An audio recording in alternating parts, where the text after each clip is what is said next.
పోరాటాలు వస్తాయి, సమస్యలు కలుగుతాయి, అవి ఇవి ఇవి అవి అన్నీ ఉంటాయి. ఇది జీవితం. కానీ యూ హ్యావ్ ఎండ్యూరెన్స్ పవర్. ఈ మాట మనల్ని జ్ఞాపకం చేసుకోండి. సఫరింగ్, శ్రమ అందరికీ కలుగుతుంది. ధనవంతుడేంటి, పేదోడేంటి, గొప్పోడేంటి, అల్పుడేంటి, దీనుడేంటి, జ్ఞాని ఏంటి, ఎవడన్నావనే శ్రమలు అందరికీ ఉంటాయి. This is the reality. శ్రమలు వచ్చినప్పుడు చేతకండంలాగా బెదిరిపోద్దు, చేతకండంలాగా టెన్షన్ అయిపోద్దు. రెండు రకాల మనుషుల్ని కామన్గా చూస్తాం, the wise and the fools. ఎలాగ తెలుసా?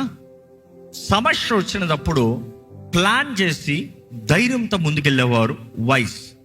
సమస్య వచ్చినప్పుడు పిరికొల్లాగా బెదిరిపి పారిపోతానికి ప్రయత్నం చేసిన వాళ్ళు ఫూల్స్. ఈరోజు బైబిల్ ఒక షూరిటీ మనకి ఇస్తుంది, శ్రమలు నీకు వస్తాయి, శ్రమలు సహించువాడు,